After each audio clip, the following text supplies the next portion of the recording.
Hello guys, welcome to my channel. Well, it seems that it takes a lot of time to access the Warzone server or is even stuck on the server queue screen. This problem usually happens especially when crowds of players try to connect to the server. The best thing you can do right now is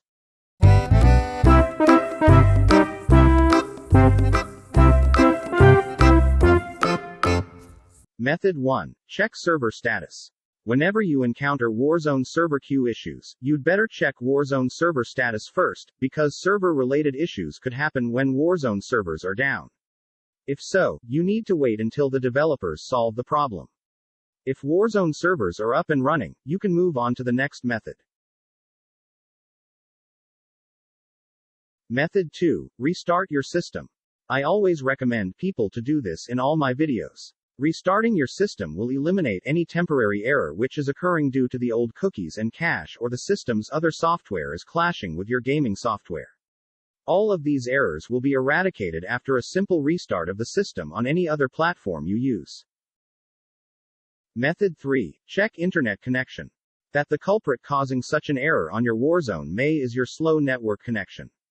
Therefore, without any second thought, check your internet connectivity.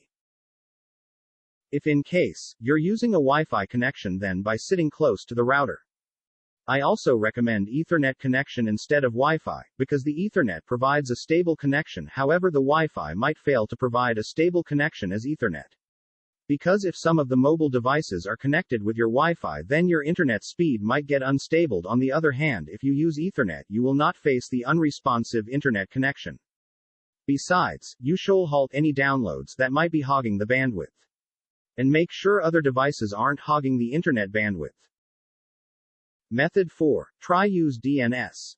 Press Windows key R, then type ncpa.cpl and press Enter. Right-click your network is connected and select Properties. Scroll down and select TCP IPv4. Enter your DNS server that you want to use. Reopen the game and check if the problem is fixed. Method 5. Change regions. To switch between play regions, click the globe icon drop-down button over the play button. After that, try with Asia, Americas or Europe. Method 6. Power cycle your device. Turn off your router, then unplug the modem and router from the power outlet. Wait at least 5 minutes. After that, plug the modem and router back into the power outlet, then power on the router. Wait for all panel lights on your cable modem to become green on before launch the game once again.